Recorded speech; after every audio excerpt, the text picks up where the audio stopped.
हामीले त समयमै बुवालाई गुमाउनु पर्यो। 48 वर्षमै हाम्रो बुवा बित्नुभयो।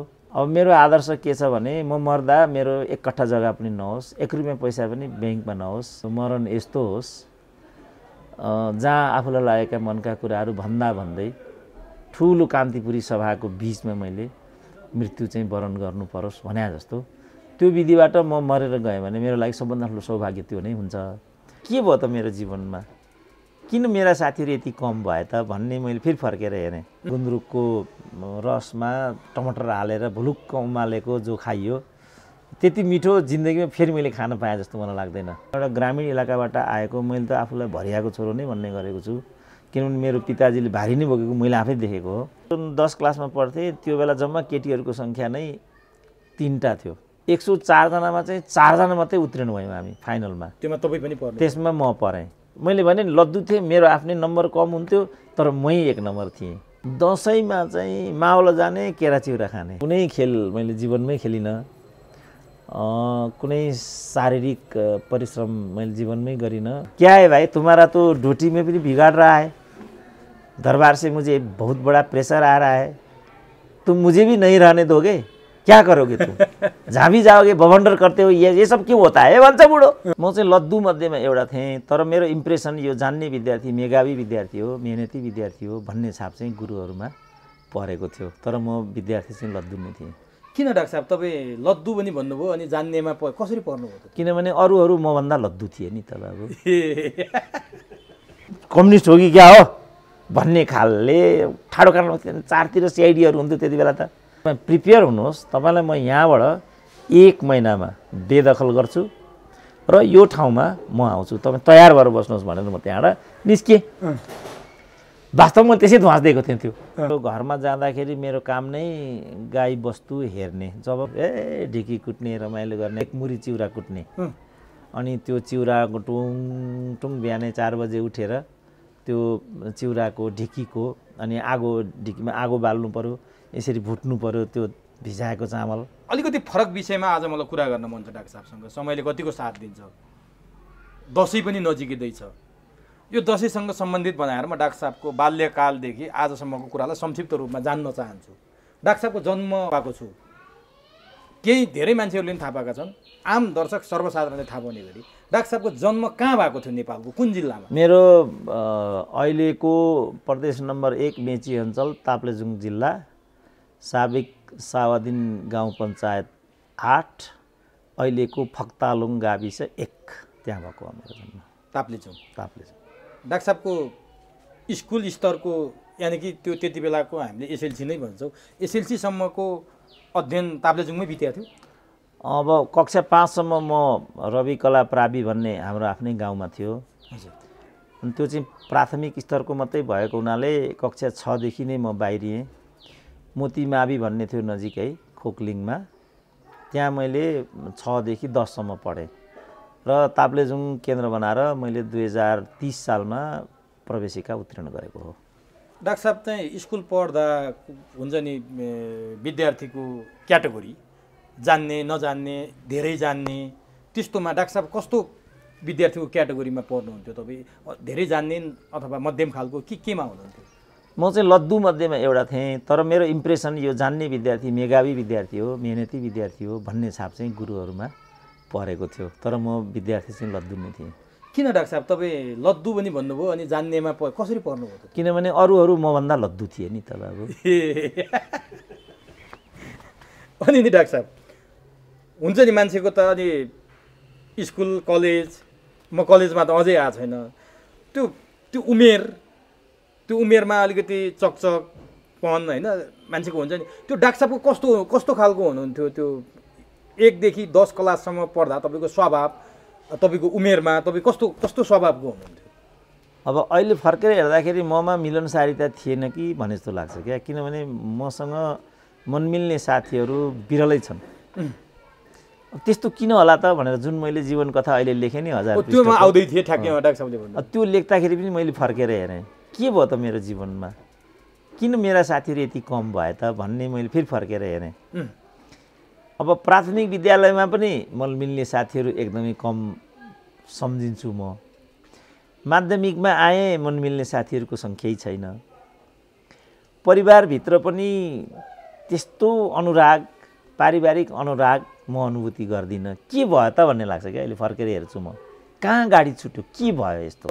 10 क्लाससम्म अझै 5 क्लाससम्म साथी नै भएनन् भन्नुहुन्छ त डाक्टर साहबले। अनि म त्यो केही बुझ्दिनँ न। अब जस्तो भनौँ न गैर जिम्मेवारी बोल्ने, तास खेल्ने, गीत गाउने, चाहिने नचाहिने खानेकुराहरू खाने ओर्ने, यो सबै मसँग नभएको हुनाले त्यो नहुँदाखेरि साथी छुटे कि भनेर पनि कहिलेकाहीँ क्याटेगोराइज गर्छु म। तर म ठ्याक्कै यो भन्न सक्दिनँ कि कसरी यस्तो भयो। भनेपछि केटा साथी त थिएनन् भने केटी साथी के थिए? 10 क्लास पढ्दासम्म तपाईँको केटी साथी बनाउने, माया प्रेम गर्ने त्यस्तो भयो कि भएन? अनि 10 क्लाससम्म त त्यो प्रसङ्ग नै थिएन। त्यति बेला त डर नै हुन्थ्यो। अहिले पो 5-6 क्लासदेखि नै मान्छे प्रेम गर्न थाले। डाक्टर साहबले त्यो बारेमा सोध्नु भएन त्यति बेला? त्यति बेला अब जस्तो अब म जुन 10 क्लासमा पढ्थेँ त्यो बेला जम्मा केटीहरूको सङ्ख्या नै 3टा थियो। सँगै एउटै बेन्चमा बस्न समेत लाज भन्ने अवस्था थियो होला सायद त्यति बेला। त्यस्तै नै थियो। तर त्यति कट्टरता त होइन, तर नेर हो त्यो। तर 3जना जम्मा 3जना केटीहरू थिए। 3जना केटीमध्ये अलिकति गरिहालौँ न त भन्ने खालकी एउटी थिइन्। ती एउटीसँग चाहिँ हामीलाई पढाउने गुरु नै फेरि लफडा गर्दा रहेछन्, सकिएको। 2टी अरू थिए, सुखी भिन्डी भन्छ नि। अब ती सुखी भिन्डीहरूको चक्कर के काटौँ भन्ने भए हामीलाई लाग्यो कि अब के भयो त्यो म अहिले भन्न सक्दिनँ। तर त्यस्तो अब 3जना जम्मा केटी छन् बाबु, होल स्कुलमा 3जना केटी छन् जोसँग यो चक्कर चलाए हुने हुन्छ। अब त्यसले पनि होला। अब 10 क्लाससम्म तपाईँले सँगै पढेका साथीभाइहरूसँग आज भेट हुन्छ कि हुँदैन डाक्टर साहब? कुन कहाँ तपाईँ जस्तै तपाईँ त प्राडा भइसक्नुभयो।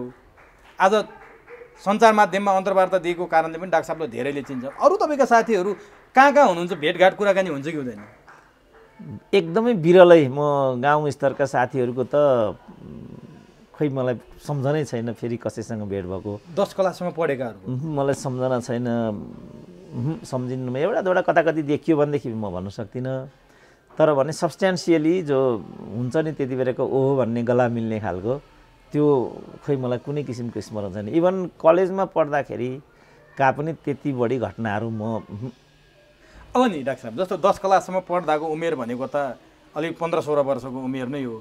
त्यो उमेरमा कुस्ती पनि खेलिन्छ नि स्कुलमा, रक्त्याल्लै भएर घर आउने, सर्टका टाँक छिनेर फाल्ने त्यो उमेर हो। डाक्टर साहब गर्नुभयो कि गर्नु भएन त्यस्तो? त्यो चाहिँ कहिले पनि गरिएन।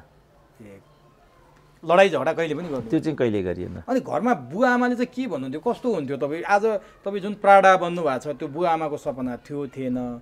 अथवा उहाँहरूले के भन्नुहुन्थ्यो? त पढेर ठुलो मान्छे होलास् भन्ने उहाँहरूले आशा गर्नुभएको थियो? उहाँ ठुलो मान्छे हुनुपर्छ भन्नुहुन्थ्यो। ठुलो मान्छे भनेको मास्टर होइन भन्ने बुझाइ थियो।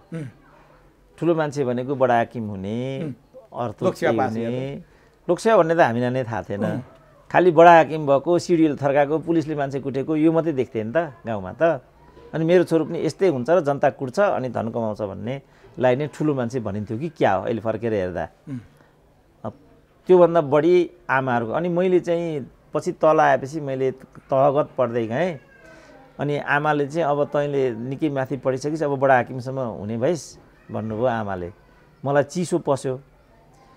अब अहिले मात्रै म थाहा पाउँछु बडा हाकिम कसरी भइँदो रहेछ, मन्त्री कसरी भइँदो रहेछ, राजदूत कसरी भइँदो रहेछ, टिकट कसरी पाइँदो रहेछ, अहिले मात्रै यो कुरा म थाहा पाउँछु भने मेरो आमालाई त बिचरा यो कुरा।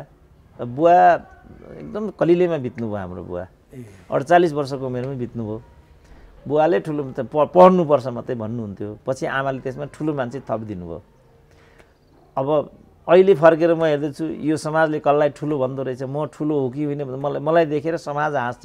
जुन समाज यस्तो छ, टिचरलाई जुन समाजमा रक्तामै पारेर कुटिन्छ, अब त्यो त के को समाज भएर? यो समाजलाई नै बदल्ने कुरा अहिले मैले देख्दा हाम्रो अगाडि छ। हाम्रो सानो ठुलो भन्ने कुरा त अहिले जो मन्त्री टोलमा मन्त्री छन् यी ठुला हुन् कि साना हुन्? प्रचण्ड आज ठुला कि हिजो ठुला त? प्रश्न त आयो नि। गोजीबाट निकालेर जसलाई पनि मन्त्री बनाइदिन्छ नि यिनीहरूले। तपाईँ राजनीतितिर चाहिँ 10 क्लाससम्म पढ्दा त्यो वातावरण थियो कि थिएन? राजनीति गर्नुपर्छ भन्ने वातावरण चाहिँ थियो कि थिएन? त्यतातिर राजनीति हाबी थियो। तपाईँ लाग्नु भएन त्यति बेला? म लागिनँ। स्कुल जीवनमा त्यो भएन? म कलेजसम्म पनि लागिनँ म। अनि प्रवेशिका परीक्षापछि अब त्यति बेला त प्रवीणता प्रमाणपत्र त भनिन्थ्यो त्यसपछिको। तपाईँले कहाँ पढ्नुभयो त्यो? त्यसपछि म सुनसरीको धरानमा आएँ। कतिसम्म पढ्नुभयो त्यहाँ? त्यहाँ मैले आइए बिए गरेँ। हजुर। त्यहाँ पनि तपाईँ के मध्यम खालकै विद्यार्थीमा हुनुहुन्छ? त्यहाँ एकदमै गन्तीमा नआएको विद्यार्थीको रूपमा म त्यहाँ थिएँ। अनि तर एउटा मेधावी विद्यार्थीको इमेज बनाएँ मैले त्यहाँ, किनभने प्रवीणता प्रमाणपत्र तहमा हामीहरू 104 जना थियौँ। 104 जनामा चाहिँ 4 जना मात्रै उत्तीर्ण भयौँ हामी फाइनलमा। त्यसमा तपाईँ पनि पर्नु? त्यसमा म परेँ। अब स्वभावतः अब मेरो नाम अगाडि आयो, 104 मा 4 पर्ने भनेको त त्यो त एक प्रकारको अभूतपूर्व घटना भयो।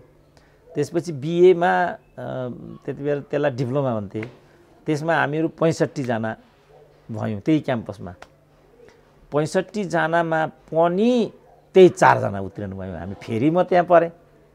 त्यति मात्रै भएन, बिएको चाहिँ तेस्रो सेमिस्टरमा पुग्दा मैले क्लास टप हेरेर स्कलरसिप पाएँ मैले। ए भनेपछि त्यहाँ तपाईँ अब अब्बल साबित हुन थाल्नुभयो पढाइ? अब त्यसपछि त अब मैले भने लद्दु थिएँ, मेरो आफ्नै नम्बर कम हुन्थ्यो, तर मै 1 नम्बर थिएँ।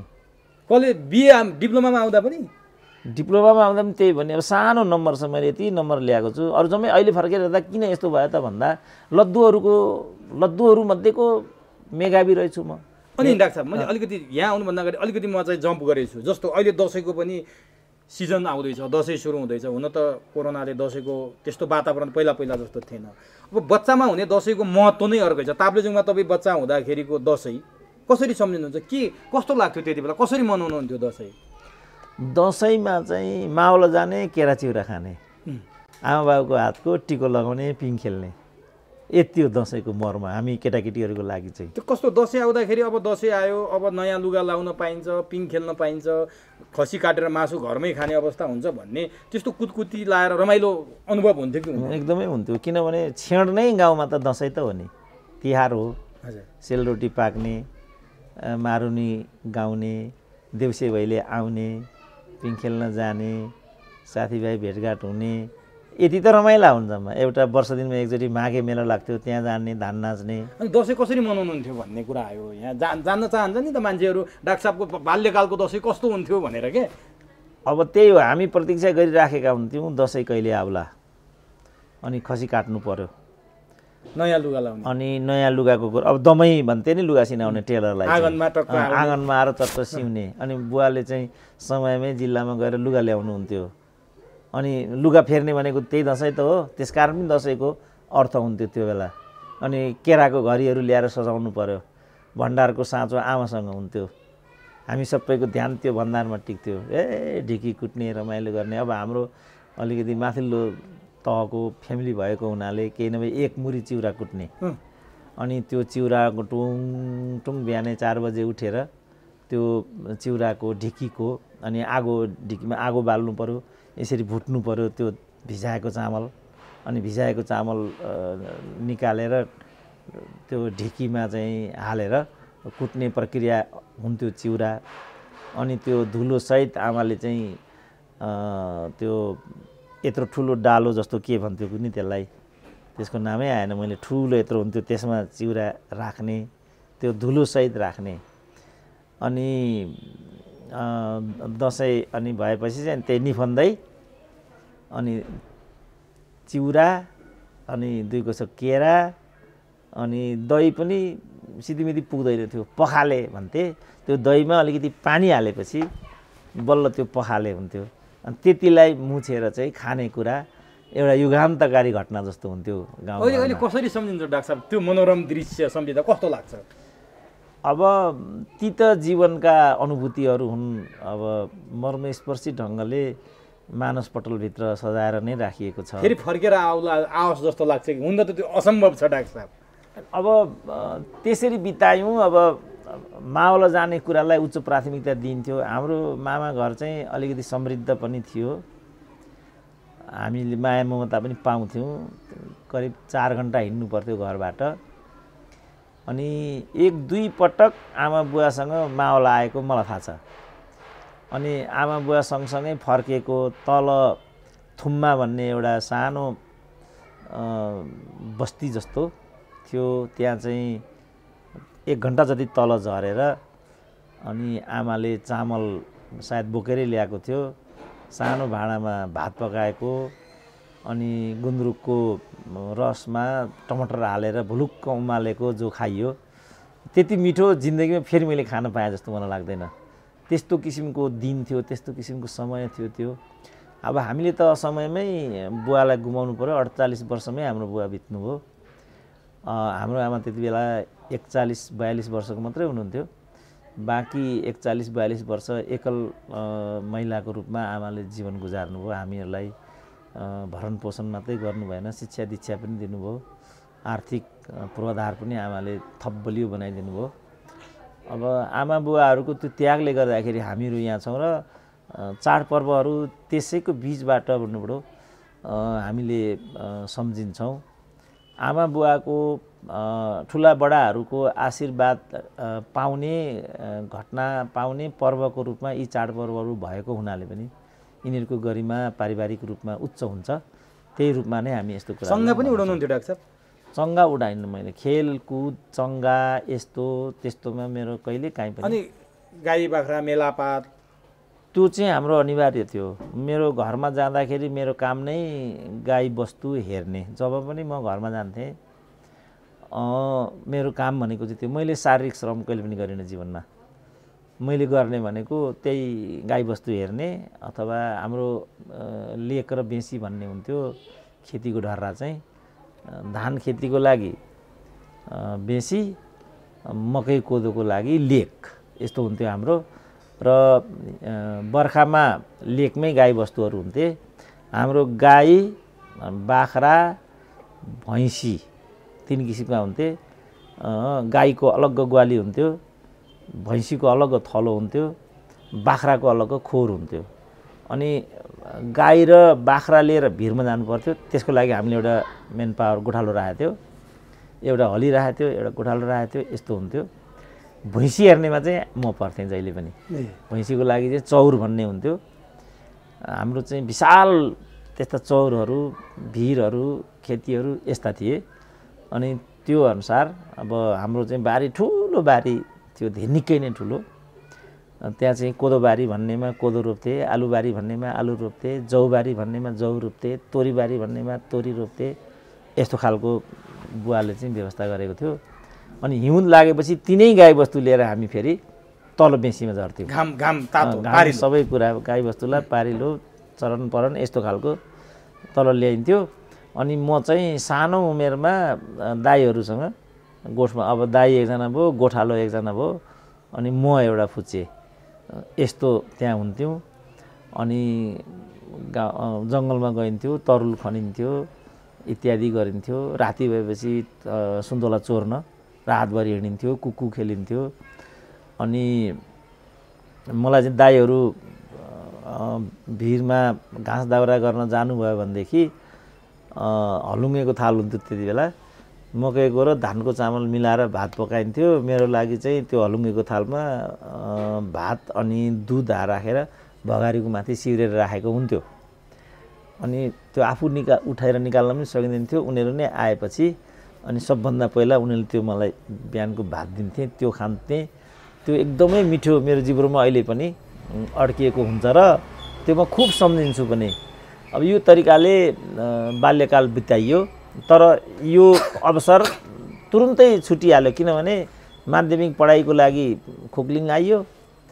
अब दसैँमा मात्रै जाने यस्तो हुन थाल्यो। दसैँमा छोरो आयो, 3 दिन बस्छ, यसलाई के दुःख दिने, 5 दिन बस्छ के भन्ने भयो। अनि बिस्तारै त्यो गाई बस्तु हेर्नेबाट पनि छुट्टी पाउन थाल्यो। पढ्नुपर्छ भन्ने कुरा आयो। फेरि चाहिँ हामीले पढ्नुपर्छ भन्यो आमालाई, अनि त्यता पढ्नमै केन्द्रित भयो। यस्तो खालको गरिन्थ्यो। बिस्तारै त्यो काम पनि छुट्यो। अनि एसएलसी पछि त सहर झरियो, जीवनको एउटा श्रृङ्खलै बदलियो। खेल खेल्नेमा कतिको रुचि थियो डाक्टर साहब? के कस्तो खालको? एकदमै म कुनै खेल मैले जीवनमै खेलिनँ। कुनै शारीरिक परिश्रम मैले जीवनमै गरिनँ।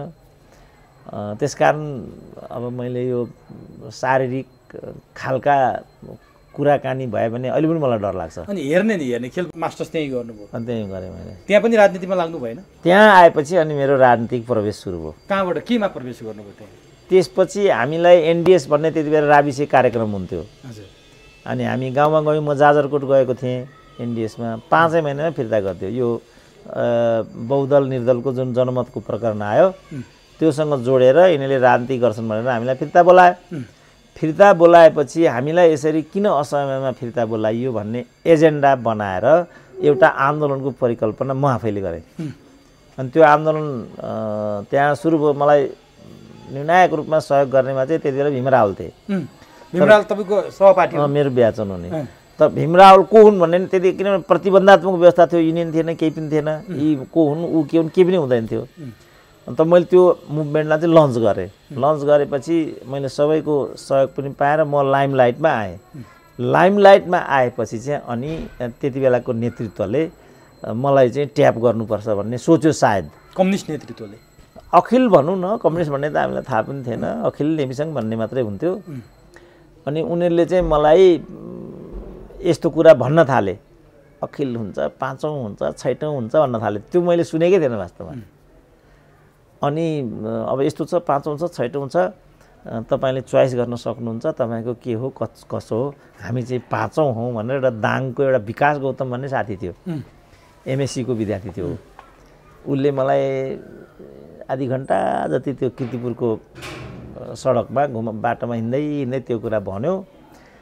अनि म हठात चाहिँ त्यही पाँचौँसँग चाहिँ जोडिनु पुगेँ। कन्भिन्स हुनुभयो? कन्भिन्स भन्दा पनि किनभने साथीभाइ चाहिने, किनभने एसोसिएसन त चाहिन्छ कसैलाई पनि। अब उहाँ प्रोग्राम लन्च गरेर नेता भइसक्यो त्यहाँ। अब त्यसलाई त एउटा परिणामदायी बनाउनको लागि पनि काहीँ न काहीँ त आबद्ध हुनै पर्यो। यस्तो किसिमको त्यहाँ एउटा परिवेश उत्पन्न भयो, आफ्नै कारणले त्यो उत्पन्न भएको छ।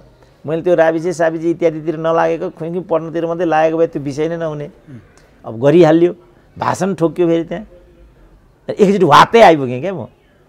आएपछि सबैलाई के लाग्यो भने यो त मान्छे भन्ने खालको भयो। भएपछि म त्यहाँ जोडिन पुगेँ। अनि यो 2035-36 चैतको कुरा थियो। वैशाख भयो, सायद पुस लाग्दा नलाग्दा विद्यार्थी युनियनको निर्वाचन भयो। त्यहाँ म चाहिँ सचिवको, अखिल तर्फबाट सचिवको प्रत्याशी भएँ। मेरो प्रतिस्पर्धा चाहिँ ज्ञानेन्द्रबहादुर कार्कीसँग भयो, पूर्व अर्थमन्त्री, नेविसङको महासचिव उनी भए। म चाहिँ अखिलको सचिवको प्रत्याशी भएँ। हाम्रो चाहिँ त्यो अघि पाँचौँ छैटौँ भने त्यो पाँचौँ छैटौँलाई हाम्रै बिचमा काटाकाट भयो, ज्ञानेन्द्र कार्कीले जित्दिए। यति हो किस्सा। अनि त्यसपछि तपाईँ एमए चाहिँ राम्रै अङ्क ल्याएर पास गर्नुभयो? म एमएमा चाहिँ म सर्वोत्कृष्ट हुनेवाला थिएँ। अब मलाई यो अखिलको पृष्ठभूमि, अन्य पृष्ठभूमिको कारणले गुरुहरूले चाहिँ गला रेट्ने नीति लिए। त्योमा तपाईँ पनि पर्नुभयो? टिचरहरूमा एकदम राजनीतिकरण छ नेपालमा, एकदमै राजनीतिकरण, एकदमै भद्दा र तल्लो तहको राजनीति हुन्छ त्यहाँभित्र। त्यसको घानमा म परेँ। 70मा फर्स्ट डिभिजन हुने 70 मार्क्समा मेरो चाहिँ 69.9 आइदियो। योजनाबद्ध उनीहरूले मलाई किल गर्ने। अनि यो प्रपञ्च रचना गरेँ।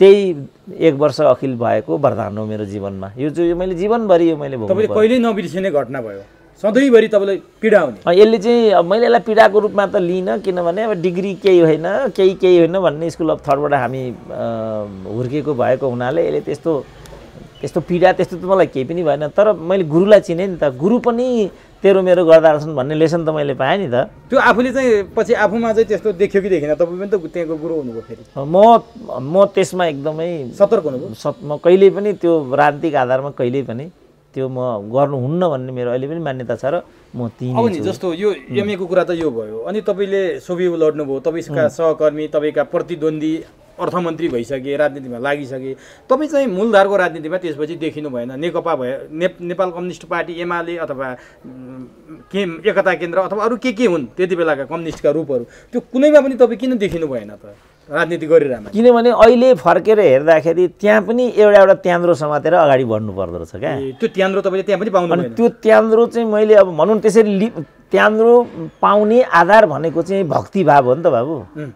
हजुर हजुर भन्दै एउटा लिखे नेतालाई समाते अहिले भनौँ न, अहिले क्याबिनेट बनाउने तरिका हेरौँ त, वामदेवबाट 1 जना, झलनाथबाट 1 जना, केपी ओलीबाट 2 जना, प्रचण्डबाट फलानु, अनि त्यसभित्र पनि उपगुट बादलबाट 1 जना, नारायण काजीबाट यस्तो गर्छन् नि त। अब हामीले पनि त्यहाँ के गर्नु पर्ने? ती विद्यार्थीमै त्यस्तो हुँदो रहेछ फेरि। तपाईँले त्यो त्यहाँनिर कोहीले समाएको भए आज तपाईँ पनि यिनीहरूसँग सहकर्मी भएर राजनीतिमा देखिनुहुन्थ्यो होला। त्यहाँ युवराज खतिवडालाई हेर्नु न, भीमरावलाई हेर्नु, भीमरावले पनि त एउटा लाइन समाते कहाँसम्म पुगे त भीमराव। त्यसपछि त्यो त्यान्द्रोमा जहाँ खटपट आयो त्यसपछि के भयो तपाईँ देखिरहनु भएको छ। त्यो तपाईँले त्यति बेलै तपाईँले दूरदृष्टि लाउनु हो? दोहोरै त्यस दूरदृष्टि लागेको छैन। मैले चाहिँ डिग्री लिनुपर्छ, डिग्री लिएर चाहिँ एउटा जबमा जानुपर्छ भन्ने बाहेक मेरो दिमागमा के त्यहाँबाट तपाईँको राजनीति क्लोज भयो। त्यसपछि अब मैले के गरेँ भने कम्प्लिट गरेँ। कम्प्लिट नगर्दै म सेवामा प्रवेश गरिहालेँ। अनि सेवा पढाउन थालिहालेँ। सेवामा प्रवेश गरेपछि मैले त्यहीबाट अगाडि बढ्ने यो खालको हिसाब। त्यहाँ बसेर पनि राजनीतिसँग जोडिँदै अगाडि बढेको भए अहिले मै एक्का भइहाल्थेँ फेरि। अब त्यो चाहिँ मैले बाटो लिइनँ। तर तपाईँ प्राध्यापक हुँदा पनि त्यहाँ प्राध्यापकको सङ्घ सङ्गठनमा केहीमा लाग्नु भएन? सङ्घ सङ्गठनमा पनि अब म अलिकति सक्रिय खालको भएको हुनाले 6 महिनामा मेरो जागिर जान्थ्यो। कस्तो त्यो भने कस्तो डाक्टर? होइन, राजनीतिक रूपमा हेरिदिने अनि 6 महिनाको अस्थायी नियुक्ति हुन्थ्यो, टर्मिनेट गरिदिने युनिभर्सिटीले। अनि यो एकदमै दिक्क जस्तो स्थिति भएर म राजनीतिबाट अलिकति निरपेक्ष जस्तोमा म उभिने बित्तिकै अब दलीय संयन्त्रले त त्यसलाई राम्रो रूपमा नलिने भयो। आँखा चिम्लेर गुणगान गाएर जोडिएर लेबी तिरेर जय जयकार गरेर चाहिँ लिप्त भएर लाग्नु पर्नेमा त्यो त मैले गर्न सकिनँ।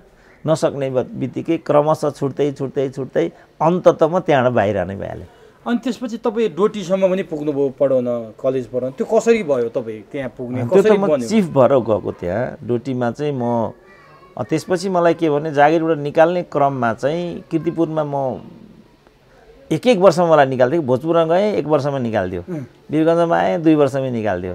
अनि कीर्तिपुरमा आइपुगेपछि त कीर्तिपुरमा निकाल्ने कुरा गर्छ। के तपाईँले के त्यस्तो अस्वाभाविक अब छुचो भन्छन् नि, एउटा छुचोपना देखाउनु भयो अथवा उनीहरूको भन्या मान्नु भएन? के कारणले थियो? होइन, म चाहिँ अब पञ्चायतको निरङ्कुशता थियो, राजाको स्वेच्छाचारिता थियो, दरबारियाहरू अहिलेका यो युथ फोर्स वाइसिएल भन्या जस्तो, मण्डले भन्या जस्तो भभन्डर गर्दै हिँड्थे।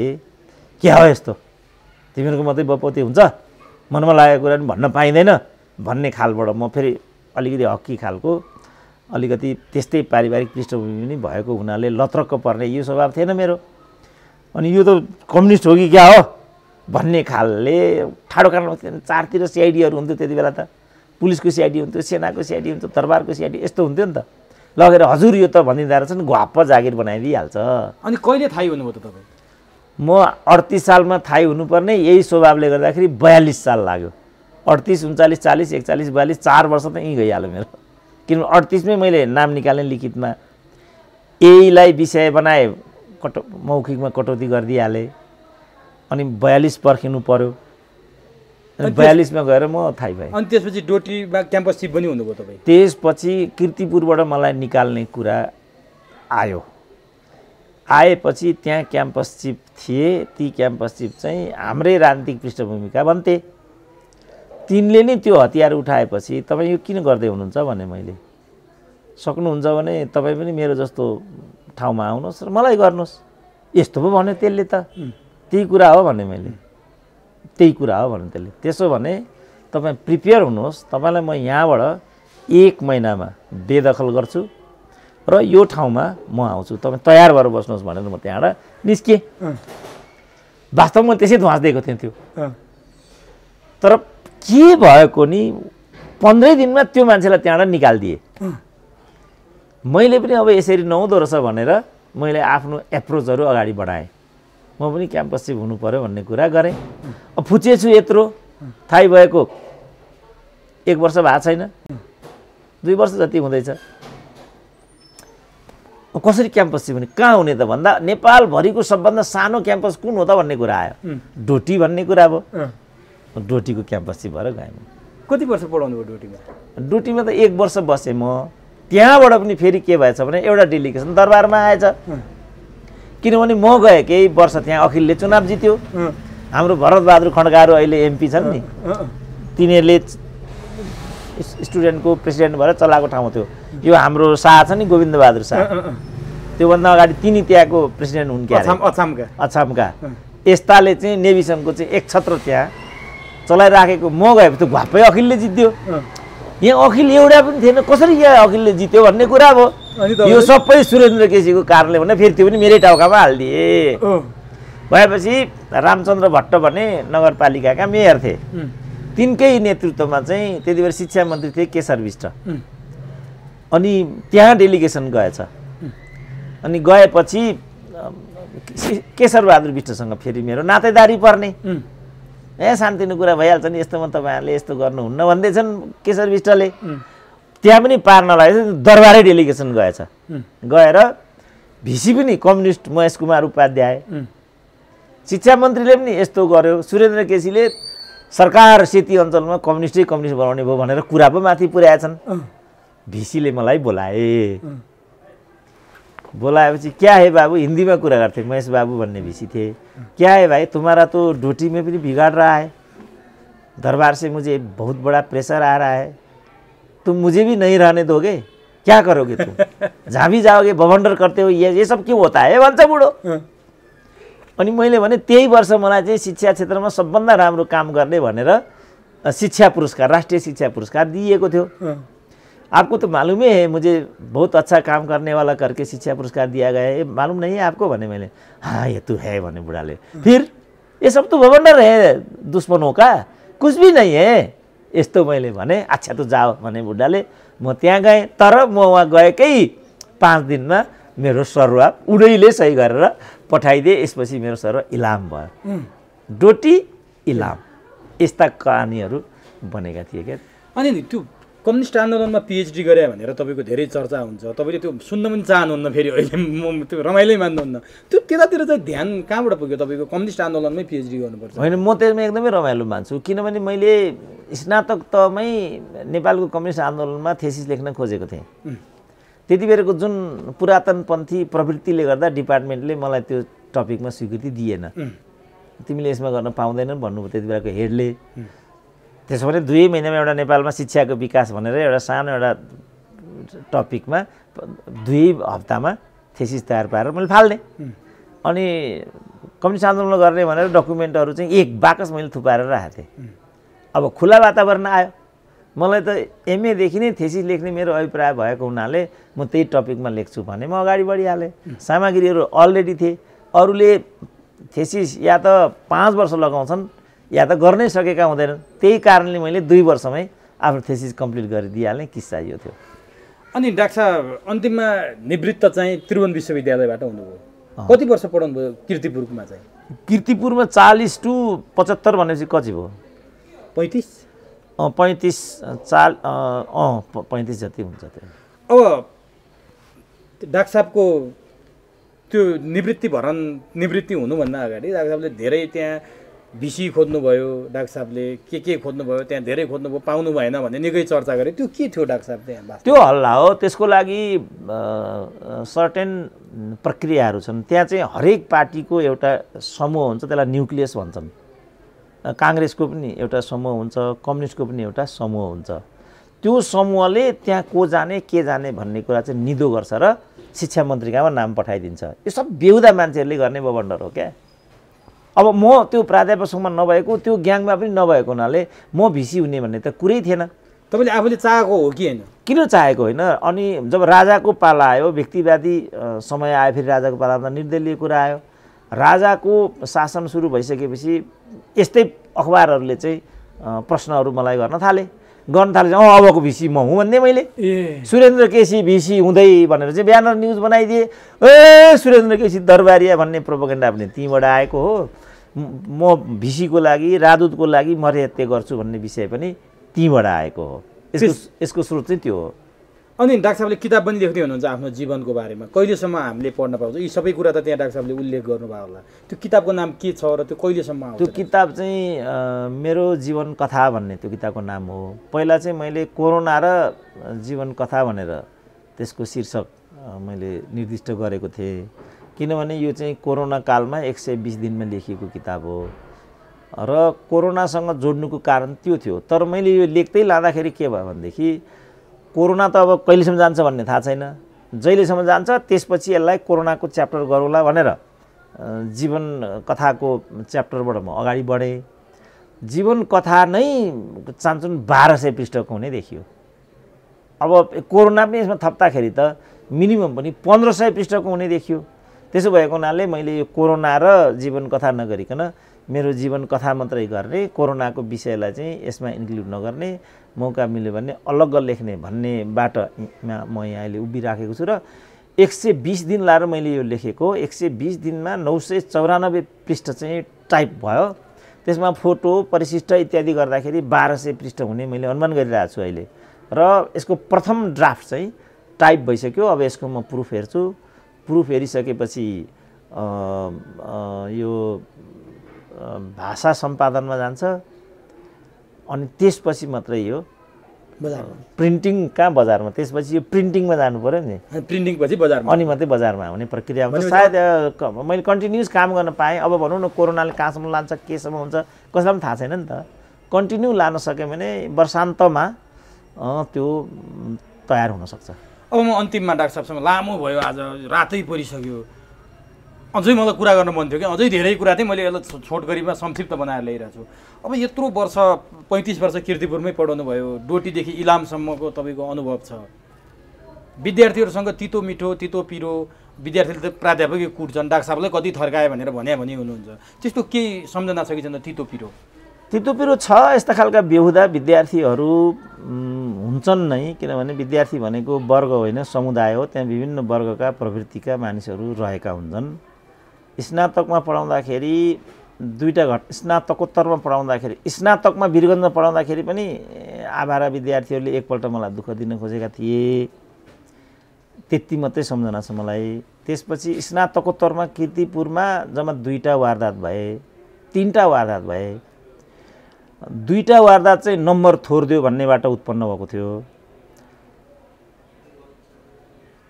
तेस्रो पनि त्यहीसँग सम्बन्धित थियो कि क्या हो। यी 3टै घटनाहरू मलाई नम्बर थोरिदियो भनेर त्यसको प्रतिक्रियामा मलाई दुर्व्यवहार गर्न खोजिराखेको सम्म भयो। तर हातै छोड्ने यस्तो खालको तहमा चाहिँ मैले आफ्नो शिक्षण पेसाकालमा बेहोर्नु परेन। पछिबाट म यो चाबेल क्याम्पसमा पढाउँथेँ। त्यहाँ एउटा आभारा चाहिँ के रहेछ भनेदेखि नेभी सङ्घबाट चाहिँ तत्काल क्रान्तिकारीमा पसेर क्रान्तिकारी देखाउनु पर्ने उद्योगमा लागिरहेको रहेछ। त्यसले चाहिँ एकपल्ट मलाई हात छोड्ने एउटा हरकत गर्यो। हातै छोड्यो। जम्मा यी 4टा वारदात मात्रै मेरो शिक्षण कालमा, होइन सबै पाएको मात्रै छु। अब यो जीवनले मलाई एउटा सार्थक रूपमा बाँच्न यही विश्वविद्यालय र यही शिक्षा दीक्षाले सम्भव तुल्याइदियो। होइन भने म एउटा ग्रामीण इलाकाबाट आएको, मैले त आफूलाई भरियाको छोरो नै भन्ने गरेको छु। किनभने मेरो पिताजीले भारी नै बोकेको मैले आफै देखेको हो, दाजुहरूले पनि त्यो गरेको मैले आफै देखेको हुनाले म त्यो पृष्ठभूमिबाट आएको।